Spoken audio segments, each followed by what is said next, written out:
It's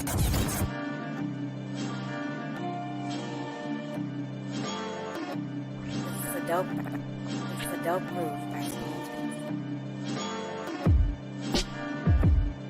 Yeah. It's a big game. Who you know that got it behind the scenes like behind the O-line soon as the QB say hype? It's big game, big game. Analysis from the player's point of view. Injuries, big trades, player news. Yeah, sector competition, and he play with Tony Dungy. Better listen, I'm talking about Big Game Sports Buzz. Said everything you need and more. Yeah. Big Game Sports Buzz. I thought I told you once before. We call him Big Game James. Yeah, Big Game James. Big Game James.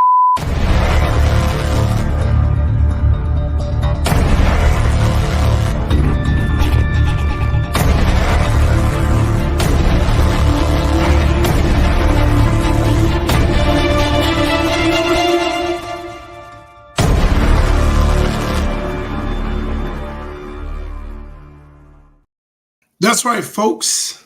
Welcome. It is time for Big Game Sports Buzz, where the sports fanatic and the pro athlete get together and talk about sports and all things related to it. That's right, I am the Buff Nerd, Jay Stocks. Let's go. So glad for you to be here. And of course, I'm joined by the man, the myth, the legend, the reason why this podcast is called what it is, Big Game James. Give it up. Give it up. What up? Dog, what's going on today, man? Hey, man, you know, life. Oh, man. And not just electric word life. Life is life, huh? You know what I'm saying? Life is definitely lifing. But no, man, things are good. Things are good. Things are great to be here with my guy, the former Buck, the former Colt. You know what I'm saying? That bad man that you did not want coming down after you, that dude, Big Game James. I'm always glad to be here with you, brother. So appreciate you. Yeah, man. And for those that are joining in, maybe you've never watched this podcast before, you are in for a treat. It's always great stuff that we put out. Make sure that you share with your family, your friends, your frenemies, all those people that maybe you just, you know, on the street. Not the frenemies. The frenemies, yeah, for sure. You know what I'm saying? Everybody has them. Everybody has them. You know who you are. And if you don't know if you have frenemies, then you are the frenemy. But make sure that you like, subscribe, and share this podcast with those persons, those people that we talked about. You can also catch us on your favorite podcast platform. Of course, that is Spotify, Apple Podcasts, Amazon. We are there. TikTok, Facebook, Insta. Catch the shorts that Big Game puts out. Always great to see. And of course, you can chat with us like our guy, Big Chew. What up? What's going on, man? Big Shirt looking too big for you, bro. Big J. Hey, dog. Hey, I appreciate that, dog. Hey, I'm about to go down the size here soon, baby. Yeah. You know what I'm saying? Hey. Watch out for X. Let's get it. But yeah, man, it's jokes. Just jokes. Yeah, I caught that late, dog. I appreciate it. we all know that you're a 3 going to a 2. And we're so proud of you, man. Well, I'm down to a 3 now. Yes, you're right. But I was in the 4. Probably needed a 5 in some of them, bro. It's okay, though. It's okay, bro. Good. All to the good. But hey, we got a lot of stuff going on. Of course, you know we're going to have our 4 downs. Between the lines, we have our Oh Hell No segment sandwiched in between. And tonight's top 5 TV dads of all time, man. This is going to be a good list. It's a hard list, but it's going to be a good one. So make sure that you chat with us. I always like to chat back with you. So, Big Game, let's get into this thing. Let's go. It's time for the 4 downs. That's right. The hottest sports news around. BGSB presents 4 downs. That's right. These are the 4 downs. These are the hot topics that we here at Big Game Sports Buzz talk about. That may not be what's going on, but it's what we think is going on. First and foremost, this is the... Hey. What's up? You said It might not be what's going on, but it's what we think is going on. Oh my God. I feel you know. Hey, you know what? It's all subjective, right? Q, that's tough, man. Why can't we? Hey, Q, you gonna have to hang on for that one, bro. I mean, don't jump the gun. I appreciate you. But I think you're gonna like what we got. And the thing is, guys, when we go get to the top 5, the Buff Nerd and I don't talk to each other about our list. So when we do our top 5, it's a total surprise to both of us who we pick. And a lot of times we're close, and sometimes we're not. But what I was gonna say is that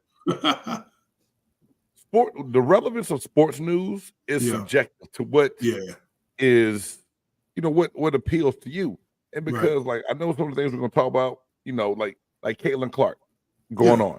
All the rave that our first down is going to take us to, but are we really slighting Don Staley and the South Carolina Gamecocks for their accomplishment on being undefeated, winning the national championship, and what was supposed to be a rebuilding year for them? Right. Because how many girls they lost the year before? One person's news is relevant, and one person's everyone has what they find to be a main draw, and that's what we try to do on the show. We try not to make it just about what the Buff Nerd and I love and talk about. That's why it's just not a straight football show. It's not just a Buccaneer show. It's not just a Cowboy show. We try to be subjective to the people that we have following us. So, but at the same time, everybody not gonna like everything we talk about. But gonna give you some good ass points while we talk about it. That's for sure. So, make sure you tune in. Make sure you continue with us. And hey, in that first down, let's get into it. Look, the playoffs, the NBA playoffs are here. Everyone knows who's going where. We had the play-ins.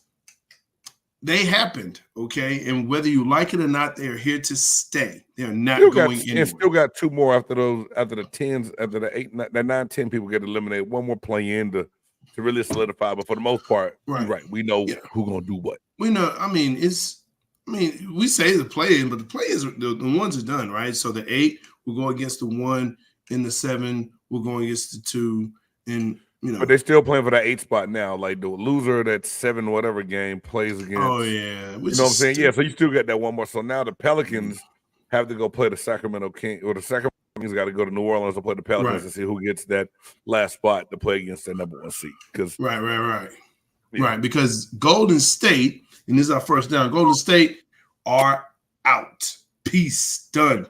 And this is a great question that you pose here. Is this the end of an era? Are we seeing it's done? That the Golden State, Stephen Clay, the Green, that whole piece, is it done? Should it be done? Let's ask that question. Should it be done? Jay, when is it a good timeline or a good timetable to just say, hey, you know what, we got to walk away from this? I mean, for me on the outside looking in and just being 100% transparent, let's go to the person we're talking about. We're talking about Klay Thompson. Yeah. Since the last injury, he hadn't really been himself. He's been sporadic. The Klay we've known to be the dominant second force on the Golden State Warriors, I believe, is now over. I just don't think Klay can return to that form. Now, does that mean Klay Thompson won't be significant for another team somewhere else? No, I don't think that. But I just think for the Splash Brothers and what they need to do, I think that time is over. Like we just said that Steph and Klay were one of the greatest duos, and they're in the top 5 basketball duos, right? Yep. What he did to the game, or what he and Steph did together, and then to add Draymond before he got a little nutty to it. Yeah. The Warriors had something special. I feel Draymond's always been nutty, but go ahead. Yeah, it amplified a little bit. All good things must come to an end. The Showtime Lakers ended. Yeah. And then Kobe and Shaq brought them back, right? Yeah. It's just, I think it's over, though. And I know a lot of my friends and my boys in the Bay Area don't want to hear it. Yeah. They don't want to believe it. But the Warriors have found themselves in a situation, cap strapped for a long time, for a while. Yeah. They've got to go. They're going to have to go young through draft and other things to rebuild around Steph. Not sure how much time he has left. But the Warriors that we knew, the one that won a championship just 2 years ago against Boston, that's done, bro. Like, it's over. Like, if we could play the song from Luther without getting copyrighted. Right. Wait, because it's over now. But you know what? Here's what I think too is, and I was watching a 30 for 30 about called Chasing Tyson. It's by Evander Holyfield, basically trying to get legitimacy in the heavyweight ranks, and he had to fight Tyson. And everyone's like, you got to fight Tyson to be legitimate. He's like, no, I don't. I'm the heavyweight champ. I don't have to fight him. When Buster Douglas beat Mike Tyson, there was a vulnerability that happened with Mike Tyson. Okay. And to me, this is what has happened to the Golden State Warriors. Yes, they won 2 years ago. I get that, but there was a chink in that armor, several years ago when it was, okay, wait a minute. They can be beat, right? They're not invincible. We just got to figure out how to get those three. And at that time, it was Steph, Clay, and Draymond, right? Right. You move Draymond out, just get him emotional. Now that team is a totally different team. It's a totally different team. You have Wiggins, who played out of his mind that the last time they did win, but he's not that type of guy. You know what I'm saying? He's not going to win you a championship. Okay. He's more of a great role player than a person that you can put the crown on or even expect him to be that type of person. Okay. Yeah, I think the era is over. It was quote unquote fun while it lasted, even though I hate Golden State. But no, it's done. It's done. Now, Styles, do you think it's fair to blame it all on Klay Thompson? Now, you look at the game they had. Steph had 22. No. Wiggins had double figures. But Klay Thompson went 0 for 10 from the field. 0 points. I'm not going to blame him, but I'm not going to sit here and say that, he's not without fault. I mean, look, it is what it is. Just like you said, since the injury, he has not been what he was. And I would say no one really is, right? But to be able to bounce back from it, right? And he got hurt again and hurt again. Yeah, maybe he is still in his feelings. Maybe he did, feel some kind of way when he got pulled and they just never really were able to rely on him. But, is what, hey. But should he be in his feelings, man? The type of player you are, what you have done for the game, do you get caught up and let feelings get the best of you? First of all, let me say this, and I mean this with some respect. Oh, shit. Here we go.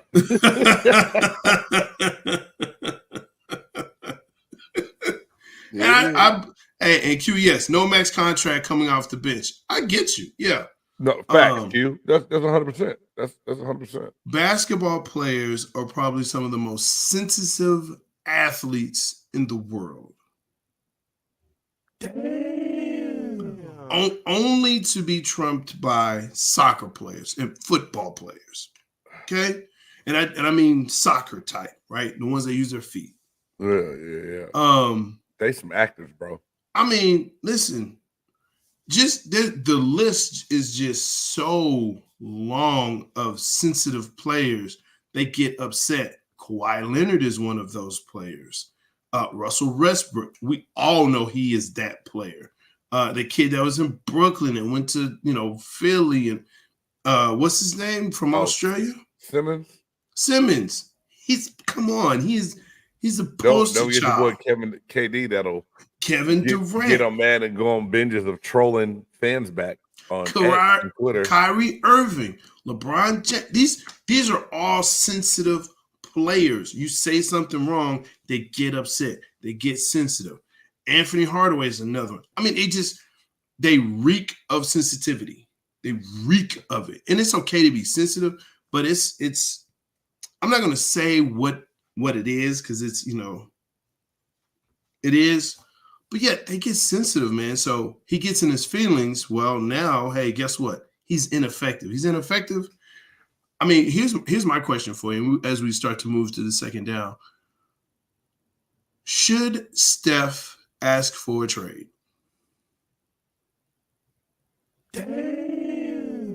Why would Steph need to ask for a trade? Do you think that he wants to be LeBron and chase rings?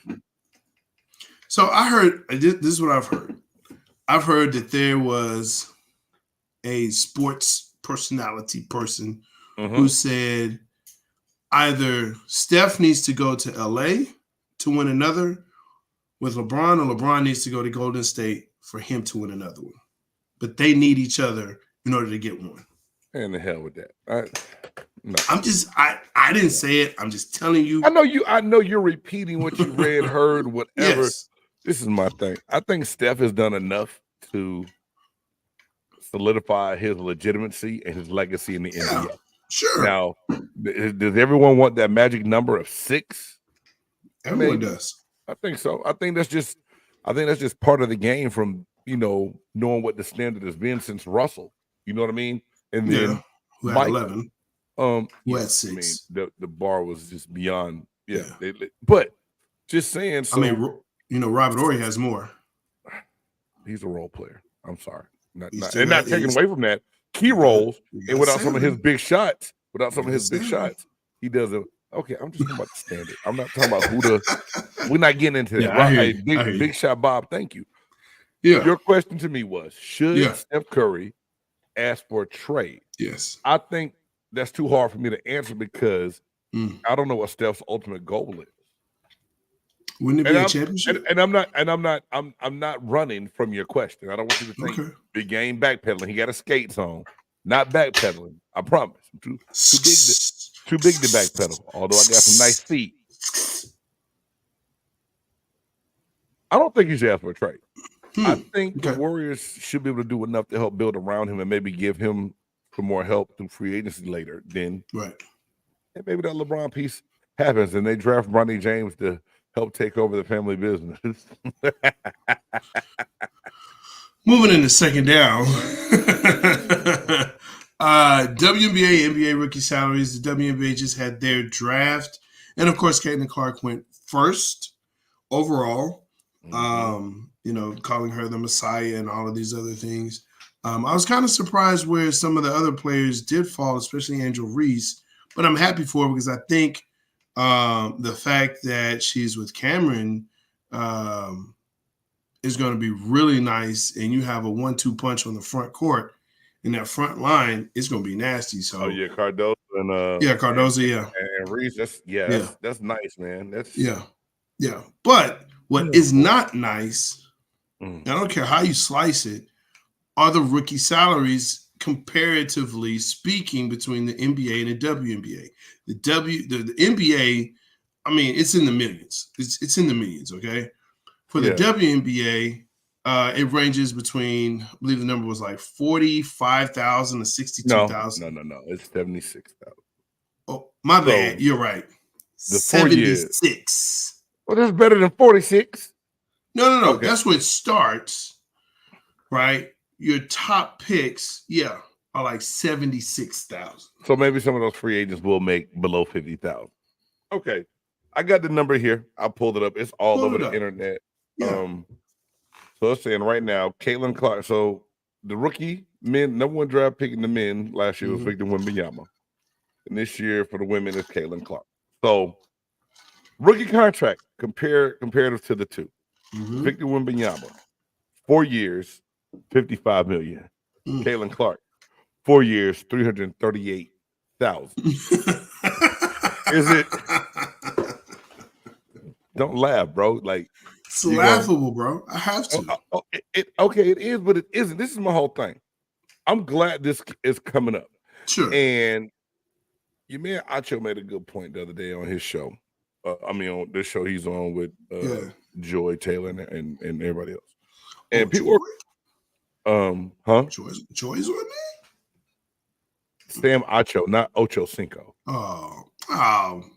Big T. Man, don't get mad at me. No, I'm not mad at you, man. Anyway, point being, I'm so glad this came up because I see so many points and comments on Facebook of how this is ridiculous, this is unfair, that people should not watch the WNBA until there's equal pay. These same people who talk about don't watch NBA, they don't watch WNBA. These same people that are complaining that women's salaries are horrible don't go support the women's game. That's true. They don't watch it on TV. They don't go to arenas to watch it. Yet they don't have the revenue growth. And they don't buy shirts and jerseys and hats and all that other stuff. But that's stupid. You ain't got no Asia Wilson Aces jersey on. We're talking about it ain't fair. That they don't make the same amount of money. With Jay, we know where the revenue comes from, right? Yeah. For between the two different leagues. And somebody said this on the post on Big Game Sports Buzz Facebook comment. I think it's Facebook. One of the things. One of the comments like the same people who are. I forgot what I was gonna say. Just that fast. The same people that are yelling to stop watching it. Right. Oh no. He said people are making this big hoop, but in all honesty, Big Game, if the NBA wasn't partnering and a crutch for the WNBA, it would have folded already. Yeah. And I was like, whoa, player. Yeah. But a lot of what he said was truth. There was no, and he didn't say it to be disrespectful. Right. But it's truth to the matter that the WNBA has kind of made that like the sister league or make it the WNBA that continue to help the growth of women's sports and try to help give it some backbone to run. Now, the problem too is all this hyper phenomenon is coming about in the midst of the old TV deal. So now, because they're changing the Indiana Fever schedule around already, they're putting the preseason game against the Dallas Wings was supposed to be at 11 o'clock on a Sunday. It's moving to a 7 p.m. primetime game now on either ABC or ESPN. Of course. Because you got Caitlin Clark. Right. Yeah.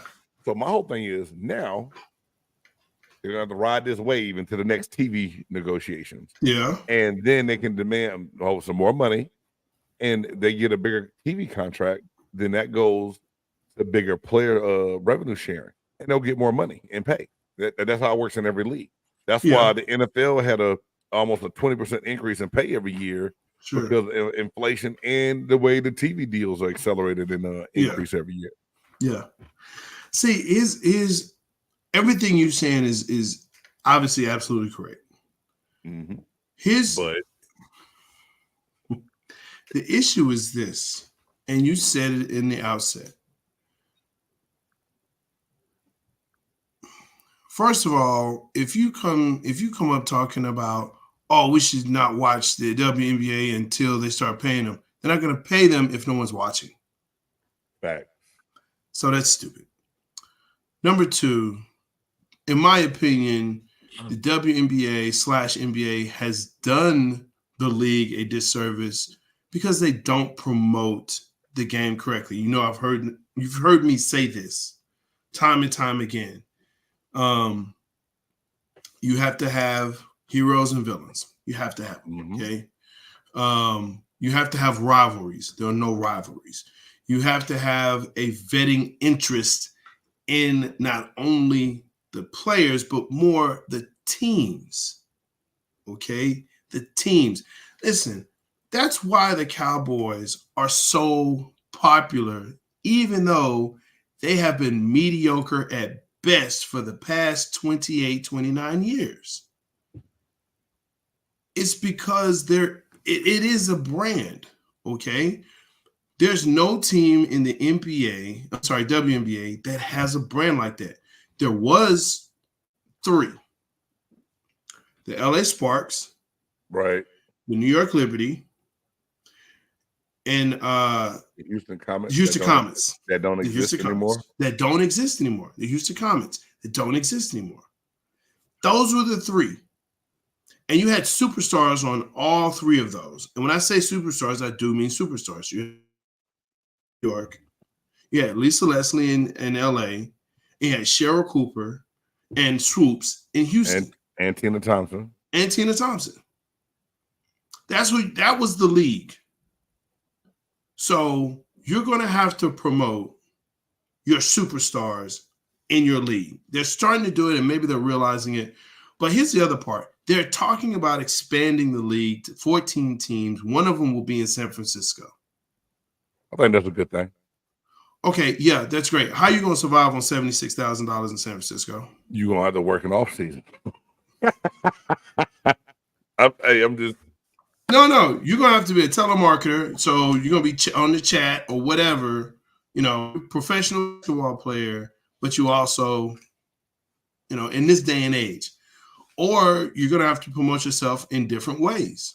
But now, Jay, Caitlin Clark, don't stop it. Let's stop it. Let's come on. They better go. They better go put OnlyFans. OnlyFans. Hey, I'm down. This is my thing. So now, also coming in, Caitlin Clark, and it's not going to be the same for everyone. We know this. Right. It's got to be a little bit better, bigger pie for everyone. No Absolutely. doubt. But Caitlin Clark and Nike, she's getting a signature shoe from Nike. Yeah. They talked about it being between a 7 and 8 figure deal, which it should be for that shoe, which is going to be big. It should be. The arenas are going to be able to do what what MLS did for your boy Messi with Miami, right? So every time Caitlin Clark comes to town, what are they going to do with those ticket prices? They're going to go up. They're going to go up. Caitlin Clark is not going to be hurting. We know that. The question is, how does Angel Reese, Camila Cardoza, right? The young lady from Stanford that was the second pick of the draft. How do all of them get their piece of the pie as well outside of endorsements? And it's going to come down to, like you said, the only way they can get is the revenue. They got to figure out a way to make it happen the right way, right? And this is going to be a long debate for a long time. If the women's college game carries that momentum into the WNBA season, and that momentum is high again going back into the women's game next year because of Don Staley in South Carolina going 38-0 and winning the national championship, then things will maybe speed up in talks. But they have got to put some gas on that fire and keep it burning. They've got to keep it burning because if it fizzles out just a little bit, we won't even be talking about this next year. We'll be talking about the NFL draft that's coming up in a week. Bro, here's what's crazy. The WNBA, and I know we're gonna move on to the third down. The WNBA plays when nothing is happening in sports, for real. Nothing's happening. Baseball. Stop it. They've already asked. They've already said that, right, to lower the rims, and the women have said no.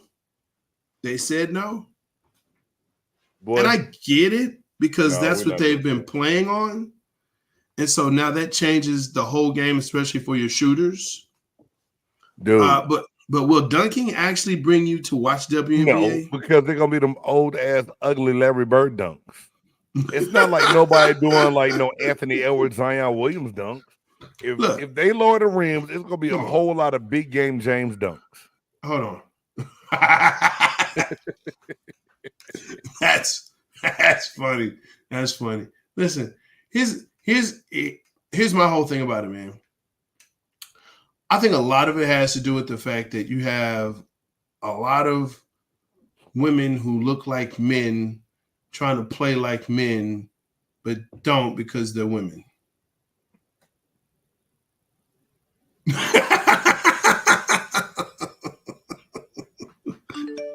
Why you do that, man? Well, you went there. You went a whole somewhere. I mean, let's just say what it is. I mean, let's keep it all the way 100 because this is what we do on our show. We're not a cancel culture. We're not trying to say nothing to have people mad and hating us. Those are facts. No, but you're right. And at the end of the day, because we're gonna move on because we could be here all day talking about what we were gonna move on because we really have to. At the end of the day, should women players be paid more? Yes. Should it even be comparable to what they're making in the NBA? Hell no. They're selling out 75,000. I mean, they're selling out, arenas that's double and triple the size of what some of these people are playing, what they're playing in the WNBA, right? The TV, the revenue, tuning in, it's night and day. So should the money be equal? No. Hell no. It should not be equal. It's not going to be equal. Should it be more? Yes, I do think it should be more. It should be at least a 6-figure salary. Yeah. with the ability to earn an endorsement, because like your girl Inesco, she has a nice deal. Brianna Stewart has a nice deal. Asia Wilson has a nice deal.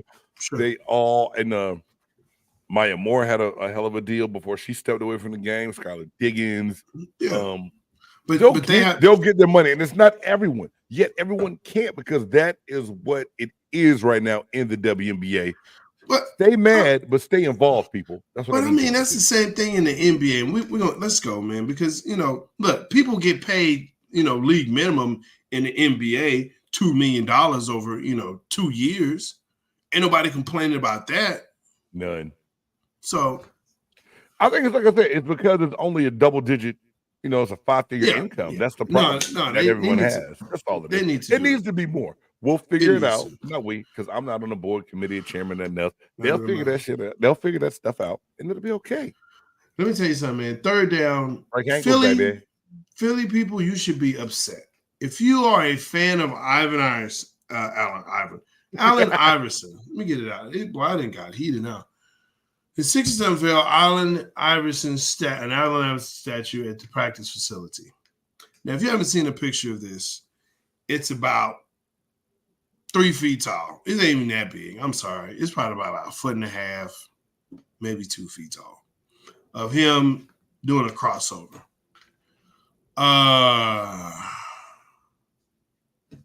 It's supposed to be a series, right? And it's only in what they said, what Philly said, what the Sixers said was, it's for staff and players and those. It's not for the public. It's really more for the Sixers family, right? I'm calling bull on this. I'm calling bull on this, man. And I know it's supposed to be part of a series and all of this. That dude did a lot for your team, for your city. Still recognized wherever he goes. Should have did more. Did they do it right? Absolutely not. Absolutely not. J-Star. Yeah. Now, when this first came out, like last Friday, and it came out right after we did our last show, so we did not get a chance to talk about it at all. Right.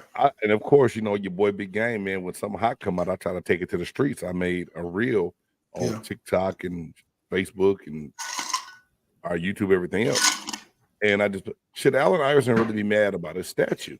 And at first I saw this name because my boy, shout out to my man Herschel out of Tampa, dog. My boy Herschel be like, James, I'm at work, I'm at school. I'm like I can't answer the phone. And it keeps going off. I'm like, yo, is it an emergency? I know you have to. Yo, what up, player? Man, you see Allen Iverson statue, man? I said, hey, dog, I can't talk. I said, he shoot back out of school. I hang up. He shoots me a text message. Bruh, go check your inbox. And so I go and I see the statue, and without knowing the premise of the statue, Jay, or where it was, I'm dead. I'm cracking up. I'm like, oh, hell no. I know they did not just make this garden gnome or lawn jockey of Allen Iverson. I was like, what it is. This is tore up. This is messed up, right? I was like, they just made my man a lawn jockey. Yeah. But then someone else started, the comments start coming and people start posting other stuff. And I got a couple of inboxes. And I looked, I said, oh, hold on. It's at the practice facility. Oh, this is the size of Dr. They got Dr. J, Moses Malone, Charles Barkley, was it not Hawkins? Sleepy Floor. They got a bunch of people lined up on the walkway. It's part of a series, So when you see it in context of what it is, I don't think everyone should have been as mad. At first, when I saw that little statue and AI standing next to it, I said, I know if I'm ever in Philadelphia and I walk up to the arena that the Sixers play in, and this little ass and I see that out front, I was like, I'm gonna have a problem with it, and I'm not even a Sixers fan. Right. We should have had Matt or Ricky T pop on for a minute tonight and tell us they thought it. But I don't think it's that bad. I think everyone's taking it out of context and being pissed off about something that they shouldn't be pissed off about, because it's at the practice facility, it's not at the arena, and it's not like they put like a little tiny plaque outside this huge giant area. It's along the walkway going into the practice facility like they have Dr. J and Barkley. Yes. That's just me, bro. I thought it was bad at first too until I saw all the other statues. Then I was like, yeah, I mean, I read about it and I saw the video, but I think my biggest thing too is even those statues, like, you need to honor your people, especially while they're still alive. And so, like,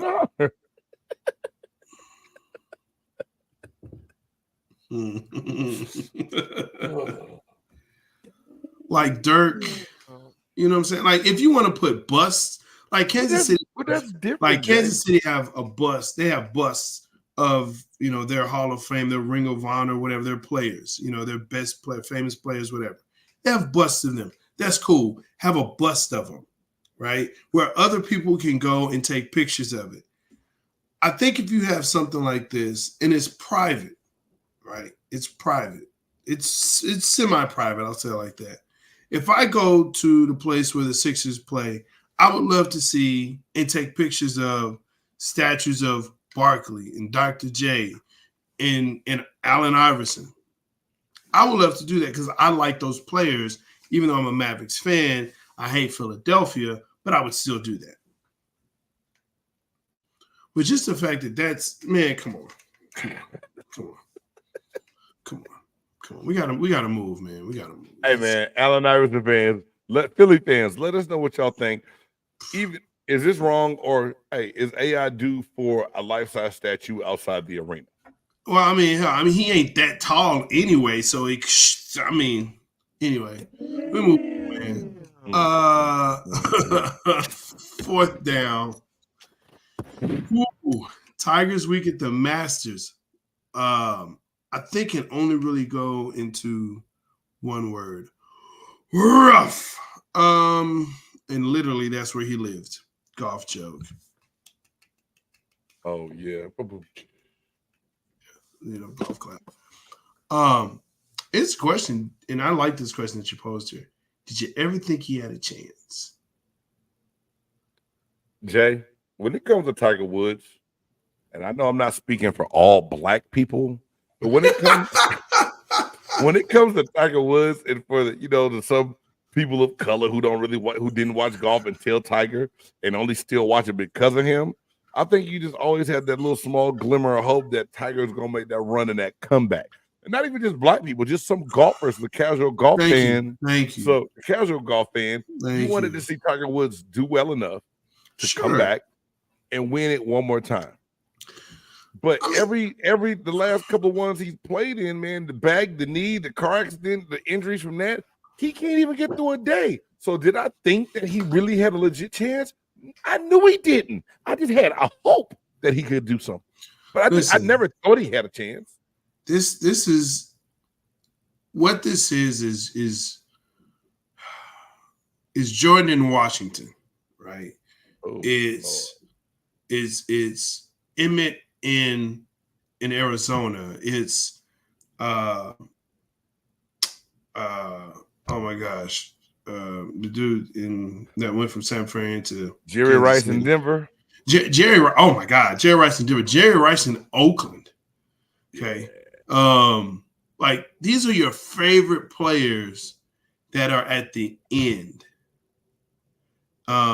Kimbo Slice in the UFC. Wow. Rest in peace. Rest in power.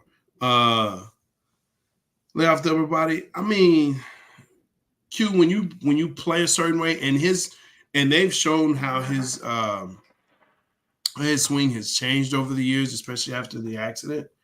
But it's one of those things where you want him to win because this is part of growing up. This is a hero. Right, this is a sports hero. Okay? Yeah.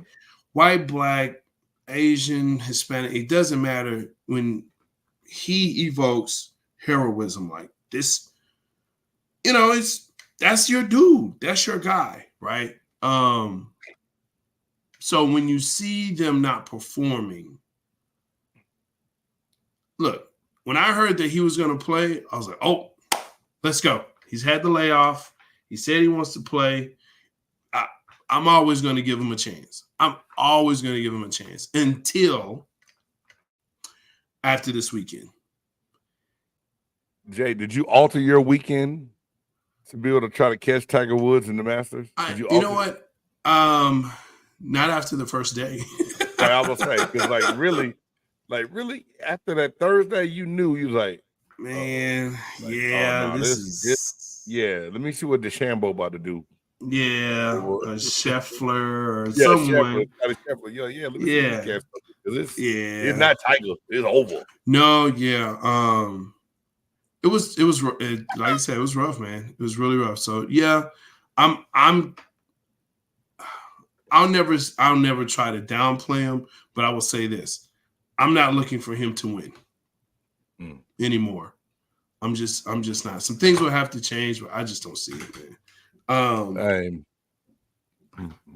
So watching him play, especially on Saturday and Sunday, hey, you know what that makes you say?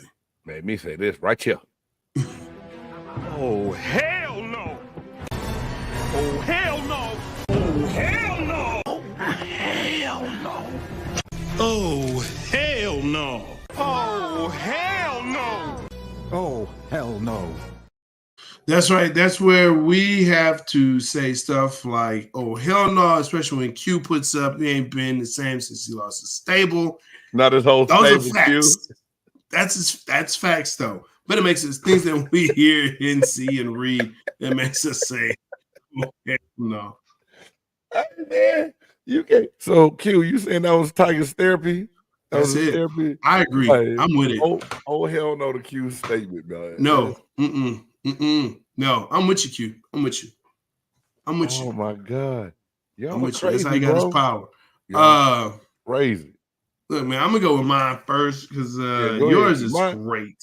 Mine is a piggyback off of yours from last week, but just to add on to it. But go ahead, brother. Well, apparently, Travis Kelce is a graduate. He is an alumni. He has earned his bachelor's degree from the University of Cincinnati. Fantastic. Good on him. Here's the thing, though. As he's accepting his degree and walking across the stage, which everyone, is always delighted to see their child do, he decides to pop and chug a beer on stage. Did he shotgun it? Yes. And I believe Stone Cold Steve Austin would be very proud of how he did it. I didn't, dog. I need to see this. I have not seen this, bro. Oh, check the video. We're obviously not gonna play it, but go check the video. Yeah, he is shotgunning a beer across the stage. Bruh. Gets the diploma, chugs the beer, and of course, this makes me wonder. It makes me think Cincinnati people are insane alcoholics because they cheered. And I'm thinking, no, that's not good. You don't think they cheered just because of who it was doing it? Or you think they really just celebrated the fact that it was the beer? No, look, both. They celebrated the fact that it was a beer, and they've celebrated the fact that it was Taylor Swift's boyfriend chugging the beer. That's the part. They only cheer because of Taylor Swift BF. That's it. So anyway. If it was just plain old Travis Kelce with the other girl. If it was the Travis Kelce that dated Shaquita, they wouldn't have cared. But no, come on. If I'm walking across the stage and I'm chugging a beer, do I make it across the stage? No. Yeah, your legs are short. You might not be able to. It's not. Wow. I was going to say it's the one in the book depository and the one on the grassy knoll. And I won't make it. Oh, wow. Yeah. Wow. Oh, man. Yeah. Man, I can't even joke to that one, bro. All right, then. No, that's a good one and great point. Thank you. I'm not mad at it, but I do have to see it so I can really enjoy that one a little bit more. Yeah. Check that out. So last week, I believe it was last week, you talked about Jonte Porter, who played for the Toronto Raptors. Brother of Michael Porter Jr. Okay. Got in trouble for betting on himself. and would take himself out of games and miss some plays to make sure he would be able to hit the under, over, whatever. Yeah. So, Jontay Porter, he made almost $22,000 betting on himself. Wow. He was making $2.3 million playing basketball. But my old hell nah isn't just him because of what he did, because we already know that was stupid and it was wrong. Sure. My old hell nah is because of all these leagues partnering up with these gambling companies thinking that these players are never going to step out of bounds and get in trouble for making bets. And now a lot of people are going to say, oh, man, you can't be that stupid. You can't gamble on your own sport and risk money. We know that. Just like Rashid Rice knew he shouldn't be racing down 75 in Dallas, yet he did it and crashed a Corvette or a Lamborghini, right? Yet we know we shouldn't be drinking and driving, yet fools go out drinking and driving. Yet he know he shouldn't be gambling, but yet it's there for him to do because the NBA made it available. So he did it. He's in trouble. When we going to hold the leagues accountable because they just want to keep fattening up their pockets? The player did something dumb, wrong, and stupid. Right. Well, let's point the finger to where it really needs to be pointed at. Yeah. You can't even watch a game without the line coming up now, Jay. It's getting annoying. But here's the San Antonio Bravos are +5 over the Roughnecks of Houston. But dude, he bet on himself. I didn't say he wasn't wrong. You heard me. He told the coach he was sick and took himself out the game so that he would hit the under, and he had the money bet on the under. I understand what he did. It was, and you know what? So outrageous. That's the part to me that makes it the worst. Oh hell no! Oh my God! Like I said, no one think that I'm bet the over. Justify what Jontay Porter did to make it okay for him bet. He was wrong, and that's the main reason. Back in the day, the NFL, Major League Baseball, NBA all said that they would never go to Vegas or Atlantic City or places where gamble was legalized because they thought it would take the game. Yet now there's a team in Las Vegas, and there's about to be a basketball team that LeBron James is trying to buy into to expand to go to Las Vegas, right? Yes. You opening up a can of worms, bro. That's all I'm saying. People are still people at the end of the day. Stupid. They gonna mess up. Oh, he dumb as hell now. Don't get it. People are stupid, but some people understand they're stupid and they're able to rectify or at least get ahead of it. This person is not. Therefore, now here's the question. Does he, and yes, Q, I agree. That is what I call it. It is sports entertainment at this point. It is not just pure sports. Here's my question, though. Do you believe he should have gotten a lifetime ban? No. I think he needed to leave maybe a whole year off, some serious suspension, some gambling AA or GA, gamblers or not. He deserved a big punishment. Lifetime, I think that was a little hard. That's just me. He bet the under on himself. Jay, you don't not have the over. You don't. He knew he wasn't gonna play enough to get the over, bro. He would have if he wouldn't have been sick. True, maybe. Hey, dog. There's no good way to point this. You just asked me, do I think it's a bit much? Yeah, I think he should have got another chance. Okay. Hey, man, they let murderers get another chance. It's time to move on. Let's go between the lines, man. Between the Lines, powered by Loyal to Ash Cigar Subscription. Get your subscription today.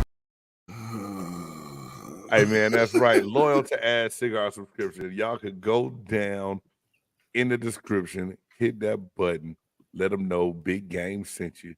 Get your coupon on your 5 premium cigars that comes directly to you in the mail. You shaking your head at me? Yeah, I am. Yeah, because I don't want Jontay Porter banned for a whole year. I mean, forever. No, it's the last thing you said, man. Let's just keep. What I say? I forgot. That's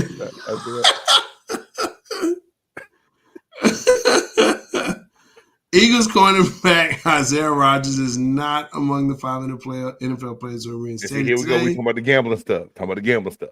Right? So all these guys got reinstated. Jay, did you hear about this today? Yeah, I heard a little bit. I didn't know all the players that were reinstated, but just that some were. Some of them are smaller names, some are bigger names. Yeah. Some of them, a couple of CJ guys. Moore is the big name. CJ Moore is probably the biggest name, Yeah. I would say. And a couple more of them that they got reinstated by the league, but they got waived by their team, so they're free agents now. But they are eligible to get signed again. But this is just one. I wonder what he did, Isaiah Rodgers did, to be a little bit worse off than the other 5 that were able to come back. But again, it just still falls into the subtleties of what these kids, of what some of them were doing. Now, some of these supposedly just did some different prop bets, lines, over-unders, but not on their teams, and got in trouble for doing it. I know. We know the rules. The NFL is very clear to their players what they can and can't do. You cannot bet on NFL. But it's just one of those things where it's like these guys are reinstated. Isaiah Rodgers, I think Isaiah Rodgers wasn't. And just what they do, the big deal, the significance of that, is that going to hurt Philly, or will they be okay if he's never let back in and be fine without it? A lot of people saying that they might address the position in the draft. I don't know. It's just one of those things where it's like, damn, bro, your boys is back and you ain't. Yeah, I doubt. If Philly is not a dumpster fire yet, they're just in the dumpster, but some people have put kerosene on them. And I believe the coach is sitting there with the match ready to light it. That's my opinion. They learned that from Cowboys, huh? True indeed, but unlike the Cowboys, they did make moves in the offseason, so maybe someone is trying to take the match away from the coach. Sirianni. He's a douche. Idiot. Yeah, he's an idiot and a douche, man. So there's that. I like this question. I'm gonna move on from that. Hey, yeah, keep it moving, bro. Just a quick hit. Who's the dominant conference going into the 2024 season, AFC or NFC? This is a great question, man. All bets have to go towards the AFC, because if you look at the NFC, realistically, I think you can say there's probably about 3 teams that, 3 teams in the NFC that you say, okay, look, they're going to go to the Super Bowl and have the best chance. Right. San Francisco. I believe Detroit. And crazy as it may sound, and it's not because of who they beat, but I think I like Green Bay. And I think those are the only 3 teams you can say with confidence right now for the NFC, Jay. So I think you're right. I think those are legit. I honestly believe that the AFC reigns supreme. Where even a team that surprised a lot of people, that I think some people are picking to be in the top 3 this year, the Houston Texans. Oh, yeah, absolutely. So you look at Kansas City. Yeah. Baltimore. Yep. Some are going to still say Buffalo. Sure. Some are going to still say Cincinnati because Joe Burrow's the quarterback. Although they hadn't done nothing since they got the Super Bowl. The Titans are in that conversation now. Right? And then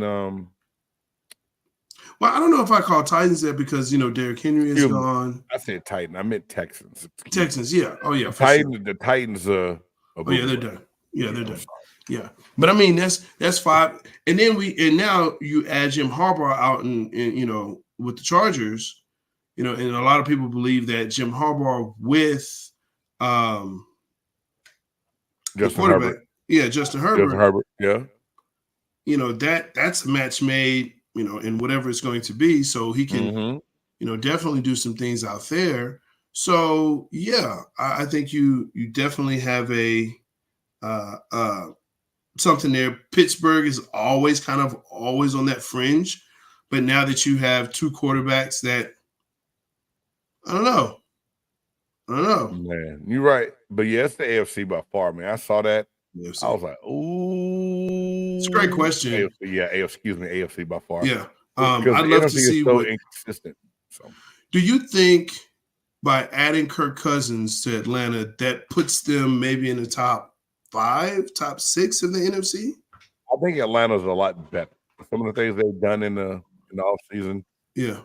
It's still yet to be seen. That conference, we know what the NFC South is. Sure. And the way the NFC is, like you said, you named San Francisco, Yeah. Green Bay, Detroit, and Yeah. some would still say Philly off of 2 years ago, but Yeah. I'm not sold right now on Philadelphia. Yeah. It's wide open to be able to catapult yourself right up into the top 5 of that conference easily. Yeah. Right? So I Mhm. can sit there and say, hey man, the Buccaneers are a draft away from being one of the elite NFC teams. Yeah. Might be a little delusional, but if they have the right draft, they could compete, right? I don't That's think kind of it's what Kirk Cousins does. yeah. I think. But I don't think it's that far off. I think because of what Baker has shown. I think the defense, what it has shown, there's some pieces that have been moved and that have been gone. But I still think that, Tampa Bay has a really good chance and opportunity. And like you said, a couple of players in the draft here and there, some moves in the free agency. As summer goes along, yeah, you can definitely see yourself back there. New Orleans is out of there. That is truly a dumpster fire. And so now you have to compete with Atlanta. Kirk Cousins is Kirk Cousins, but you have a good running game and you have a good defense. So there's that. Philly made some big moves in the offseason. So I think, you have a really good chance there with them. I like these two. Robert Kraft really tell Atlanta Falcons owner to not trust hiring Bill Belichick? He's not the only one. Bruh, though. He's not the only one that he told that. And like the word went out on that. I absolutely think he did. Sure. This is crazy, dog. So now all this stuff is servicing, right? Yeah. After the fact that Bill Belichick didn't get a coaching job. Right. Yet here it is, the dude you thought that was your man, 50 grand for a long time and had your back. They say, Arthur, don't trust him. If I were you, I wouldn't hire him. Because now there's a list came out of there. There's certain jobs that Belichick is eyeing that he thinks these coaches would get fired after this season. Yeah. But now, has he been tarnished? Yeah. So bad that he's not going to have a chance to get hired by anybody. No. Yeah. Yeah, yes. I mean, he's going to want complete control. So you already know there's several owners that don't want that. That can't happen. To me, those days need to be over. No head coach needs to be a general manager as well. Yeah. It's too much going on in the operations of the daily, the daily GM. business of football for Yeah. you to be a GM and a head coach. Yeah. Yeah. The GM's role is definitely changed over the last 20 years for sure. And definitely the last 10. But he definitely did. And, it's coming out and there it is. Can Odell Beckham help the Chiefs this season? He can't hurt him. He can't hurt him. It came up earlier today. I love seeing some of the pictures come up on social media because you see it at first to catch your eye. Then when you go and read it, he won't. He won't. Q. Jerry is not dumb enough to. No, he won't do it because of the control he wants. But not just Jay. Jerry being as desperate as he is, if they don't have a successful this year, something inside of him is going to contemplate doing that, bro. Hire Belichick. Listen, Jerry older. What did I tell you about Jerry? I might apply for a job with the Cowboys, so I can't say nothing bad about it. You and me both. We'll both work concessions. Listen, what I'm telling you, I got a big dream. I'm be head of concessions, bro. Don't think I'm just gonna be right. I'm be head. Look, what I'm telling you is this, man. Jerry Jones is about the brand. And if Jerry says, hey, I won this my way, because that's how he is. We have seen that for the past 30 years. Yeah, it may suck, but I'm doing it my way. And now that he's like 80, 81 or whatever, 83? Yeah. Yeah. No. Bro. I don't know about that, man. I don't know about that. Hey, let's get in this. Let's get in this next one. It's a good one. It's a good debate. But will he help the Chiefs win this season? It can't hurt. It can't hurt. I just think it's one of those things to where with Rashee Rice being in trouble. Do you think Rashee Rice will get a year-long suspension? What do you think is going to come down from the NFL? I think that plays a big part into what they try to do. Man, with the NFL, there's no telling. I haven't been able to figure out the judge and jury deal that they have going on with people. Some things they let go, some things they don't. I think it just depends on public sentiment. Like this gambling thing, they're like, oh, we got to jump all over this, and then they don't. Domestic violence are like, I don't know, we'll kind of wait and see, right? I'm not laughing at domestic violence. Yeah, but it's true though. I'm laughing at how you answered it. Yes, sir. It's very let's true. see. Let's see what happens. Let's see how this plays out. This video, we're like, okay, yeah, but did she deserve it? Like, wait a minute, are you really asking this question? Like, dude, it's just certain things that I've seen from the NFL that it just boggles my mind. So I don't know what's what. I don't know if he'll get suspended. The Chiefs are kind of waiting as well to see what happens in civil court and criminal court. They've already put out a civil case against him. So with damages and whatnot. Oh, no, he better get sued at the wazoo. As soon as they found out that he played in the NFL and won a Super Bowl. But, man. They just called Jim Adler the Texas Hammer and Bill, what's his name, an associate. Yeah. I mean, look, man, they've already put out, like, I think one, and we talked about it, man, $1 million and $10 million in pain and suffering. So, yeah, he about to get that, but I don't know. I suffer from watching it on the news. I'm about to put my lawsuit in. Stop it. Let that boy live, especially the kid from SMU. Ooh, my God. That's tough. All right, let's go. Top 5. It's time for the top 5. Who's in, who's out, what's in, what's out. Big Game Sports Buzz, top 5. That's right. Some people have a top 100. Some have a top 50. Some have a top 25. Some even punk out and have a top 10. But not here, not at Big Game Sports Buzz. Top 5. Who's in, who's out, what's in, what's out. Top 5 TV dads all time. Listen, this is the list. These are TV dads, okay? I don't want to hear nothing. I don't want to hear nothing about people and their life. This is them on TV and dad being a dad on TV. All right, I have to put that caveat out there. Let's go. All right, man. Well, we're going to keep it moving, man, because this is the one we came up with because, y'all, it's our 116th show. We've done a lot of top 5 everything.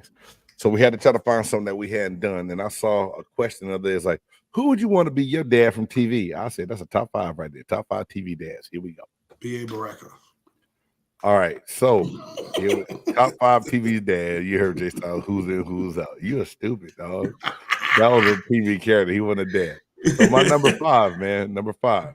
Hey. James Evans from Good Time. And I think, and Q always teased me about my explanations, man. I just think at the time, late 70s, 70s when this show came out, there's a lot of stuff that you saw on TV about black people, but James was a father that was in the house until later on when they wrote him off the show and he was off working on the ship or whatever else. But it was just something good. Something it was always good, bro. That's James what I meant. Because damn James. I mean, I was young. All right, forgive me. All right, shut up. Number 4, Jason Seaver from Growing Pains.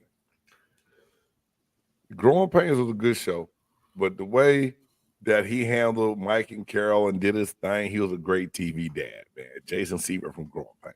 Number 3, Q's favorite, Carl Winslow from Family Matters. Man, I don't care what you say. Carl Winslow, the character. That's what I said. He did some good things to steer Eddie straight and keep him right. He even probably grew into liking Mr. Urkel next door. So Carl Winslow. God, Number 2, great. I don't care what no one said. The man made you want to wear a sweater one day, and I couldn't wait to try to get me a Gordon Gartrell. Cliff Huxtable. The Cosby Show. There you go. Hey, man, Bill Cosby played that part, but to me, it was important for young African-American men to see a positive black male that was a doctor doing things big in a household. So, you know what I'm saying? Bill Cosby, Heathcliff Huxtable, The Cosby Show. Number 1, Uncle Phil from The Fresh Prince. There you go. So much of a good TV dad that they put him in a song. First things first, rest in peace, Uncle Phil. For real, you the only father that I ever knew. He fathered people through the TV screen because of what he did with the character of Will Smith.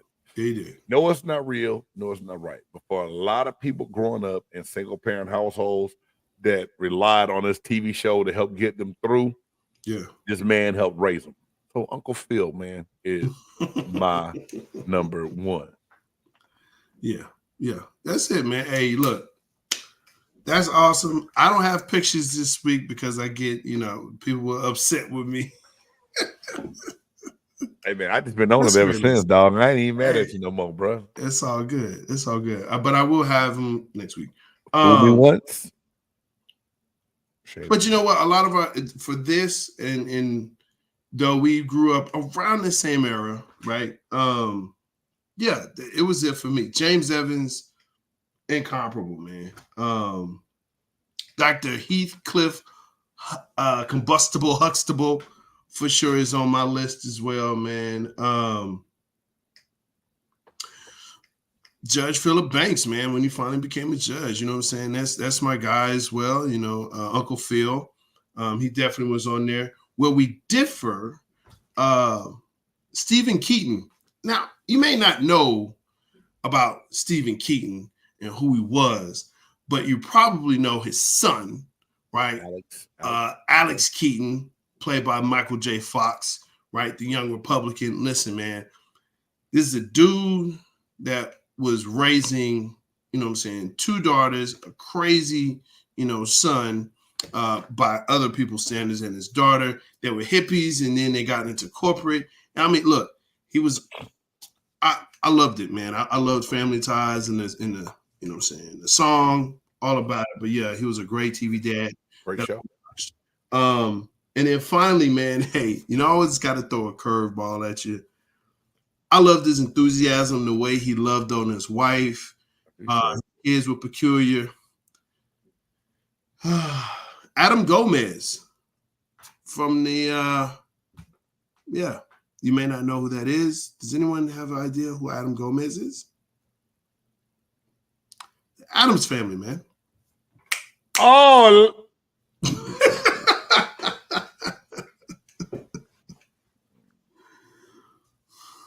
Yes, sir. Yeah. Come on, man. That's the Addams Family. That's the thing knocking at your door right there, bro. Dude, I'm all for it, man. I mean, Adam Gomez was a dude. Look, when I tuned into that, I was like, this dude is different. Like, he's very different. Loved on his wife, man. And every iteration of him in everything you've seen, yeah. He was all about the kid. That's a good one, bro. Never in a million years would I go in there. I thought you might have been a Leave It to Beaver dad kind of thing. Little Ward Cleaver. Nah, Webster's adopted dad was pretty dope. Oh, George Papadopoulos. Yeah, George Papa. Hey, George. Yeah, and Philip Drummond. Yeah, you know what I'm saying? But my thing was, man, look, I saw that too. Tim the Toolman Taylor. Oh. Hey, man. Hey, do you know how hard it was to leave off Tim the Toolman Taylor from Home Improvement? Yeah.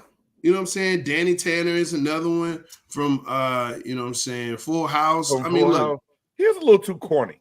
I mean, he's top 10. I liked him, man. But not top 5. But that's the thing, man. Top 5, when you start looking at, hey, he's raising, girls, man. I mean, dude, there's no boys there, man. There was no boys in the house. So any girl dad, I'm definitely gonna, root for. But yeah, man, to me, that was it. The dad from Silver Spoons, man. I like that dude, man. You're like the 4th person. Like when I brought this list of the people, Silver. Yeah. Now, is it only because he gave Ricky Schroeder a train in the living room? See, here's the thing. That wasn't Ricky's train. That was his. Oh, that's right.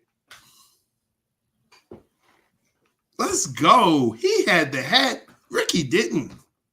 He rode the train in. Ricky. All right, here's the buff nerd kicking more nerd facts again.